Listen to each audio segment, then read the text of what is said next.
오늘은 불을 끄고 빛을 보라라는 제목으로 하나님 말씀 함께 나누겠습니다. 주님의 따뜻한 은총이 여러분과 함께 하시기를 축원합니다. 최근에 여러분 제가 한 시골 마을에 방문한 적이 있습니다. 우연히 한 새벽 4시쯤에 잠이 깨어서 밖에 나가서 하늘을 보았는데 정말 처음 보는 광경을 보았습니다. 이 장면인데요. 잘 보이실런가 모르겠어요. 또 하나만 더 보여주시면, 와, 정말이지 빈 공간이 없을 정도로 하늘에 별이 빼곡히 박혀 있더라고요. 옅었지만 여기 보시면 은하수거든요. 이렇게 은하수도 볼 수 있었어요. 달은 또 얼마나 밝은지 낮은 빛이고 밤은 어둠이다, 이런 공식이 전혀 받아들여지지가 않더라고요. 얼마나 밤이 밝은지요. 실제로 이 별, 사진으로 우리가 종종 보지 않습니까? 그런데 이 실제로 보니까 그 감동이 정말 엄청났습니다. 그런데 여러분, 지금 우리 위에 있는 하늘도 제가 이때 감동을 받은 하늘과 또 같은 하늘입니다.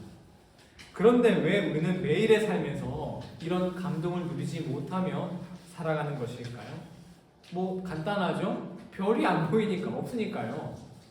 도시에 있는 자리에만 유독 별이 없는 것일까요? 아니요, 똑같은 하늘이고요. 똑같은 별이 분명 지금 우리 위에도 있습니다. 오늘 밤에도 말이죠. 하지만 우리는 밤하늘에 아무것도 없는 것처럼 어떻게 살아갑니까? 밤하늘은 정말 아무것도 없이 캄캄한 것처럼 살아갑니다. 왜요? 왜 그렇습니까? 별이 없기 때문에? 아니죠. 우리가 인위적으로 만들어 놓은 불빛들 때문입니다. 가로등 불빛, 핸드폰 블루라이트 불빛, 이런 것 때문에요. 제가 아내에게 프로포즈 하고 싶어가지고 어디서 프로포즈 해야 되나 이렇게 알아봤어요. 그런데 독일에 이제 별을 볼 수 있는 공원 이런 게 몇 개가 있더라고요. 그런데 거기 규칙이 굉장히 까다로운 걸 알고 놀랐어요. 그 별을 보러 나가기 2시간 전부터 핸드폰을 보면 안 됩니다. 그리고 좀 깜깜하니까 아무것도 갈 수가 없잖아요. 근데 이 라이트도 못 켜요. 그래서 빨간색 라이트만 써야 합니다. 그러니까 우리가 받는 이 빛이 얼마나 많이 별을 못 보게 하는가를 알 수가 있더라고요. 저 하늘에는 분명히 쏟아질 것 같이 많은 별이 있는데 우리는 아무것도 없는 것처럼, 밤하늘은 그냥 캄캄한 것처럼 살아갑니다. 왜? 보지 못하니까요. 밤하늘은 그래서 그저 캄캄하고 외로운 것처럼 알고 살지만 사실 여러분, 밤하늘은 전혀 어둡지 않습니다. 밤하늘은 절대 외롭지 않습니다. 우리가 바라보며 살아야 하는 것은 이 하나님이 창조하신 이 아름다운 별빛들인데요. 우리는 이 하나님이 창조하신 별빛을 보지 못하고 살아요. 왜? 우리가 만들어 놓은 이런 쓸데없는 빛들 때문에요. 오늘 성경은 앞을 보지 못하는 맹인 인물을 치료하는 이야기가 나옵니다. 예수님께서요. 성경에서 여러분, 예수님께서 병자를 치료하시는 일들은 그냥 단순한 기적으로만 보면 안 됩니다. 예수님이 병자를 치료하실 때는 그 치료의 과정에서 당신이 뜻을 가르쳐 주시는 그 메시지를 담으시거든요. 예를 들면은 귀를 듣지 못하는 병자를 치료하실 때는 우리가 하나님의 음성을 듣지 못하는 귀를 열어라, 이런 말씀의 뜻을 담으시고요. 걷지 못하는 일을 걸게 하실 때는 주저앉아 있기만 한, 절망하고 있기만 한 우리에게 일어나서 하나님 말씀대로 다시 걸어라, 이런 메시지를 담고 있는 거예요. 그러면 여러분, 오늘 이 맹인을 영적으로 해석하자면 이 사람은 어떤 상태의 사람일까요? 하나님이 보여주시는 것, 우리가 보면서 살아야 하는 것을 보지 못하고 살아가는 사람, 보지 않고 살아가는 사람을 뜻합니다. 그렇다면 여러분, 성경에서 치료하는 이 환자들, 병자들은요, 제3자가 아니라 다 하나님께 눈이 닫히고 귀가 닫혀 있고 주저앉아 있기만 한 우리 그 자신을 의미하는 것입니다. 오늘 본문 마가복음 8장에 나오는 맹인은요, 다른 상태의 맹인들과는 조금 다른 조건이 있어요. 먼저 오늘 본문이 아닌 마태복음에 나오는 맹인 한번 이야기를 보면요, 한번 읽어주시겠습니까? 시작. 맹인 두 사람이 길가에 앉았다가 예수께서 지나가시나 듣고 소리 질러 이르되 주여 우리를 불쌍히 여기소서 다윗의 자손이여. 성경에 나오는 병자들은 대부분 이렇습니다. 주여 하면서 자기가 앞으로 막 나오면서 고쳐달라고 그래요. 그런데 마가복음에 나오는 오늘 본문의 맹인은 조금 달라요. 읽어보겠습니다. 마가복음 8장 22절 시작. 베세다에 이르되 사람들이 맹인 한 사람을 데리고 예수께 나와 손 내시기를 구하거늘. 이 사람 특징이 뭐냐면 자기가 나서서 고쳐달라고 나오지가 않아요. 물론 스스로 치료받으러 나올 수 없는 불능의 상태였을지 모르지만 이 사람은 앞만 못 보는 사람이라고 말하고 있거든요. 걸을 수 있어요. 그렇다는 것은 이 사람은 치료받고자 하는 의지가 없다고 우리는 볼 수 있습니다. 이런 수동적인 맹인의 태도는 내가 보아야 하는 것을 보지 못하고 있는데도 자신이 보지 못하고 있는 것조차 알지 못하는 상태. 내가 영적인 눈이 가려졌구나. 내가 하나님이 보여주시는 것을 보지 못하는구나. 이 사실 자체도 인지하지 못하는 상태를 이 마가복음은 보여주고 있는 것입니다. 내가 보아야 할 것을 보지 못하기 때문에 암흑 속에 살고 있는 거죠. 내가 눈을 감고 살고 있으니까 암흑 속에 살고 있는 것처럼 느껴지는 거예요. 그러면 어떻게 해야 되겠습니까? 눈을 떠야죠. 그런데 눈을 뜰 생각은 안 하고 왜 내게 이런 암흑 같은 세상을 주느냐고 한탄만 하고 있다면 그에게는 영영 하나님이 주신 빛을 보지 못할 것입니다. 오늘 맹인을 고치시는 성경 본문 직전에 이 일이 일어나기 직전에 예수님께서 이런 말씀을 하시는데요. 한번 읽어보겠습니다. 마가복음 8장 18절.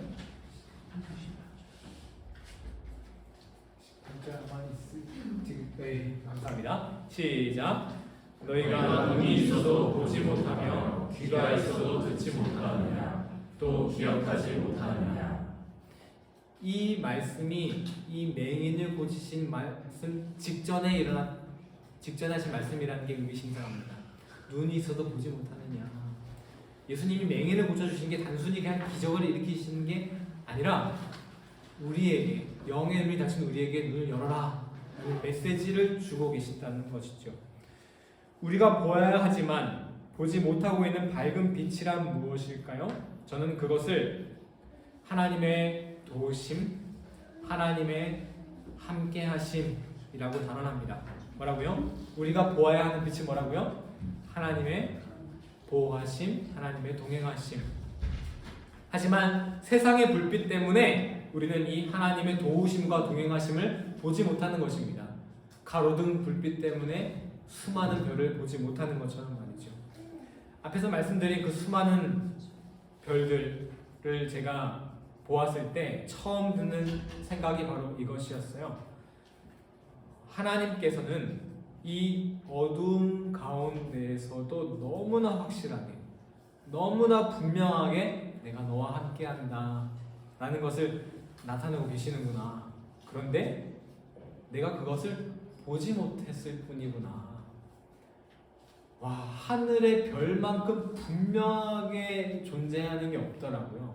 그런데 우리는 마치 그게 없는 것처럼 살아가고 있습니다. 고난 가운데 나를 지키시는 하나님의 동행하심은요, 하늘의 밤하늘의 별과 같습니다. 무슨 뜻입니까? 그 하나님의 도우심은 너무나 실제하고요, 그 존재가 장엄합니다. 보면은 감동이 밀려오고 소름이 끼칠 정도입니다. 하지만 우리 옆에 불필요한 빛을 많이 두고 살아간다면 어떻게 되죠? 그 수많은 별들 중에 하나도 볼 수가 없어요.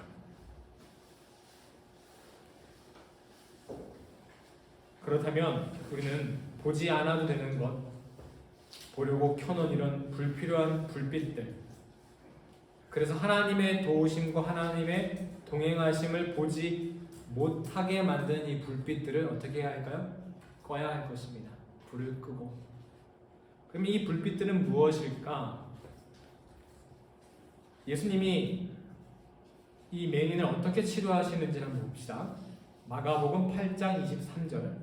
마가복음 8장 23절 함께 읽어주시겠어요? 시작.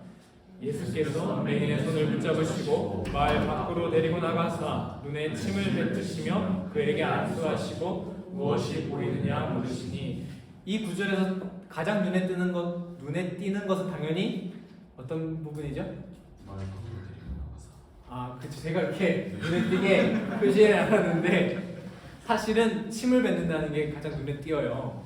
근데 이 해석은 이 부분은 오늘 설교와 주제가 맞지 않기 때문에 다음에 기회가 되면 왜 침을 뱉으셨는지 말씀드리도록 하고요. 이 성경 구절에서 가장 중요한 부분은 마을 밖으로 예수님이 데려가셨다는 거예요. 밖으로. 아니 그럴 필요가 굳이 없으시거든요. 그냥 마을에서 바로 고쳐주시면 돼요. 그리고 어느 부분에서도 굳이 마을 밖에서 치료하시는 내용이 굳이 남아있지가 않아요. 왜 그랬을까? 마을은요, 우리가 보아야 할 하나님의 도우심과 동행하심을 보지 못하게 만드는 인위적인 불빛을 의미합니다. 여러분, 오늘 이 말씀 마지막 부분 26절을 보면요, 읽어보겠습니다. 시작. 예수님께서 그 사람을 집으로 보내시며 이르시되 마을에는 들어가지 말라 하시니라. 마을에는 들어가지 말라. 너가 이제 눈을 떴잖아요, 그렇죠? 눈을 떴으면 이제 돌아가야 할 것 같은데 마을에 들어가지 말래요. 근데 이게 얼마나 말이 안 되는 말이냐면, 여러분, 마을이라는 건 뭡니까? 집이 모여 있는 게 마을이에요. 근데 집으로 돌려보내시면서 마을로 들어가지 말래요. 아니 이게 말이 됩니까? 그 사람 집이 있는 곳이 마을이에요. 그러니 예수님의 이 말은 직접적인 표현이라기보다 굉장히 주의적인 표현이라는 거죠. 마을이 뭐라는 겁니까? 하나님의 도우심을 못 보게 하는 우리들의 인위적인 불빛. 뭡니까? 어떤 것들이 있을까요? 사람들이 한데 모여 살면서 하게 되는 불필요한 험담, 비교, 경쟁, 허영심, 그리고 열등감 같은 것들입니다. 이런 것들에 얽히고 설키고 그런 것 때문에 신경 쓰고 나를 평가하고 하다 보면 그런 불필요한 불빛 때문에 하늘의 별, 하나님의 도우심이 보이지 않게 되는 것이죠. 얽힌 인간관계와 계층적으로 쌓여있는 사회의 질서 속에서 이 정도는 성공해야지, 어디 가서 창피 안 당하려면 이 정도는 살아야지 하는 그런 평가, 내가 나 스스로를 평가하는 절대적인 기준이 아니라 사회 속에서 비교에 결정되는 그런 상대적인 평가, 그것이 바로 이 마을이 의미하는 인위적인 불빛이 아닐까 합니다. 이런 쓸데없는 불빛들은 하나님의 은혜와 도우심을 가립니다. 우리가 도시 속에 살고 있기 때문에 보지 못하는 건 밤하늘의 별빛뿐만 아닙니다. 우리가 도시 속에 살고 있기 때문에 보지 못하는 가장 빛나는 빛은 하나님의 도우심과 동행하심입니다. 복잡한 인간관계 속에서, 그리고 경쟁이 기본이 된 사회 질서 속에서 그 불필요한 불빛 때문에 하나님이 나에게 베풀어 주신 그 아름다운 밤하늘의 별빛들, 그것을 우리는 보지 못하는 것입니다. 그래서 예수님께서 다시 눈을 뜬 앞을 보게 된 맹인에게 마을로 돌아가지 말아라 말씀하시는 것이죠. 여러분, 만약에 여러분이 지금 가지고 있는 것 그대로, 매일매일 누리는 것, 물, 음식 그대로, 어디라고는 얘기하지 않겠습니다만 세계에서 가장 가난한 나라로 그냥 여러분의 삶을 탁 옮긴다고 생각해 보십시오. 한순간에. 그럼 뭐 당장 몇 살에 성공해야 하는지, 뭐 직장은 어느 정도 다녀야 되는지, 이게 뭐가 중요하겠습니까? 제가 지금 그 사람들과 한번 비교해 보십시오. 여러분 얼마나 풍족합니까? 이 말씀을 드리는 게 아니에요. 그러면 그 사람들은 복 안 받은 사람들입니까? 아니잖아요. 그 사람들도 복 받은 사람들이에요. 하나님의. 무슨 말이냐면 지금 여러분을 둘러싸고 있는 그런 인위적인 불빛들 때문에 우리가 하나님이 허락하신 귀한 것들을 보지 못하고 있는 건 아닌가. 돌아보자는 것입니다. 구약 시대에 엘리야가 활동하는 시기가 있었습니다. 그림 하나 준비했는데요. 아람이라는 나라가 이스라엘을 몇 번이나 공격을 시도했는데 실패를 했어요. 왜냐면 이스라엘에는 엘리사라는 대머리 깎아기 예언자가 있었거든요. 근데 이 엘리사가 아람이 쳐들어오기만 하면 그걸 이제 하나님한테 그 정보를 듣고 왕한테 알려줘가지고 이스라엘이 다 대비를 하는 거예요.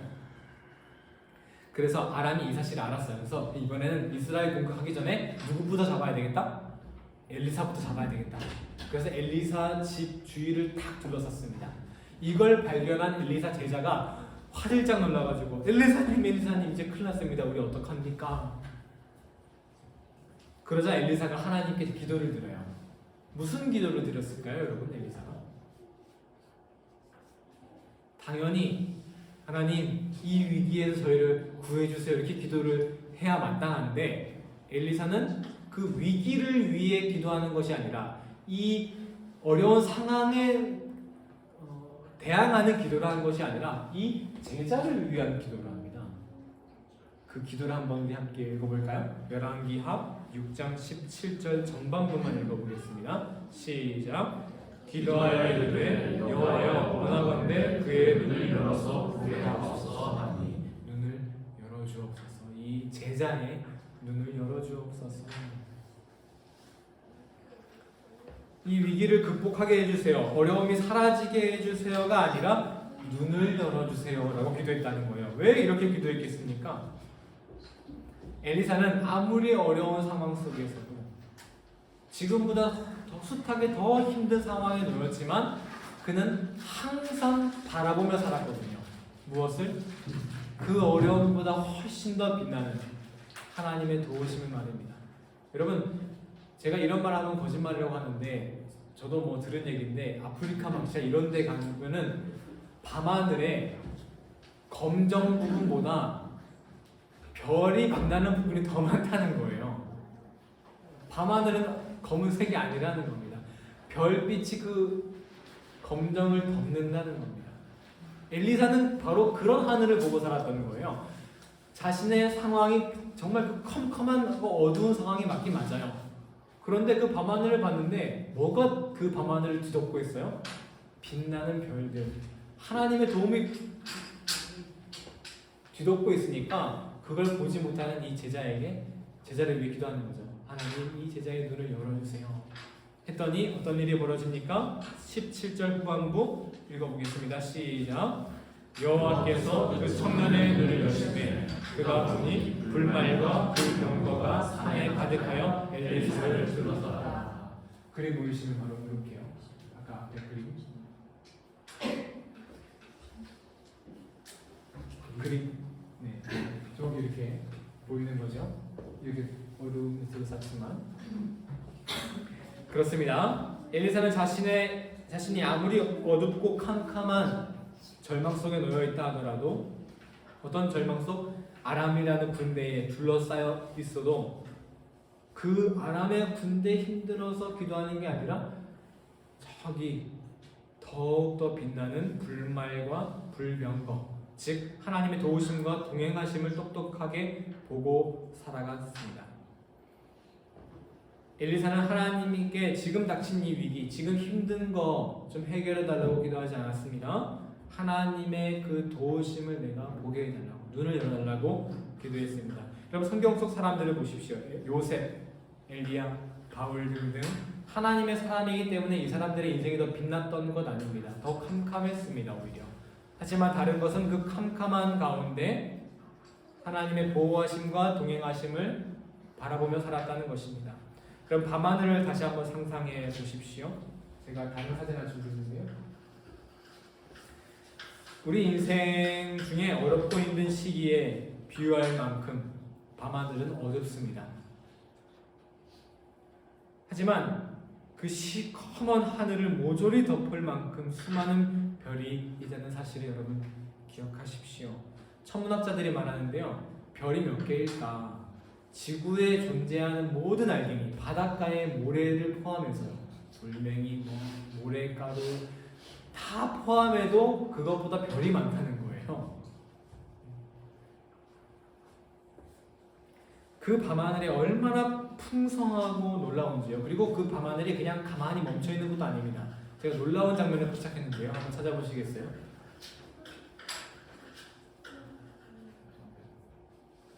여기 보시면 제가 한 시간도 안 봤는데 이걸 몇 개나 본지 몰라요. 별똥별 보이시죠? 이거를 요즘 카메라가 좋아가지고 핸드폰을 찍어도 이렇게 잘 나오더라고요. 제가 이걸 사진 찍어준다니까 이게 얼마나 자주 이렇게 일어나는지 몰라요. 여러분, 밤하늘이 그냥 아무것도 없고 멈춰있는 줄 알았는데 아니더라고요. 어마어마하게 풍성하고 역동적인 일이 막 일어나더라고요. 그 힘이 하나님의 도우심을 믿으시기 바랍니다. 아무것도 일어나지 않고 캄캄한 것 같던 내 인생은 사실 알고 보면 너무나 많은 것들이 빛나고 있고 역동적인 활동이 일어나는 하나님의 도우심의 현장이라는 것이죠. 안타깝게도 우리는 이 도시의 복잡한 삶 때문에 그 눈을 잃어버렸습니다. 우리 인생이 캄캄하다고 느끼는 이유는 그 밤하늘에 별이 없기 때문이 아닙니다. 내게 있는 불필요한 불빛들이 내 눈을 가렸기 때문이죠. 하나님께서 아브라함 여러분, 언약을 맺으실 때 밖으로 데려가셔서 보여주신 밤하늘을 한번 상상해 봅시다. 하나님이 그 밤하늘을 보여주시면서 뭐라고 아브라함과 함께 약속하셨습니까? 한번 읽어볼까요? 창세기 15장 5절입니다. 시작. 그를 이끌고 밖으로 나가 이르시되 하늘을 열어 곧 별을 셀 수 있나보라. 또 그에게 이르시되 내 자손이 이와 같으리라. 하늘을 봐라. 별을 셀 수 있나 한번 봐라. 이 약속 이후로 아브라함은 어떤 칠흑과 같은 어둠과 어려움 속에서도 밤 하늘을 보며 하나님과의 약속을 기억했을 것입니다. 오히려 햇살이 쨍쨍한 낮보다 오히려 밤에 캄캄한 어둠 속에서 하나님의 함께하심을 더 강렬하게 느꼈을 겁니다. 여러분, 눈을 뜨시기 바랍니다. 내 눈을 가리는 쓸데없는 관계의 불빛, 사회적 지위, 계층 갈등의 불빛, 이런 것들 꺼버리십시오. 그리고 눈을 들어 하늘에 펼쳐진 수없이 많은 별빛들을 바라보십시오. 캄캄한 가운데서도 함께 하시는 하나님을 바라보며 살아가시는 여러분 되시기를 예수님의 이름으로 간절히 축원합니다. 함께 기도하겠습니다.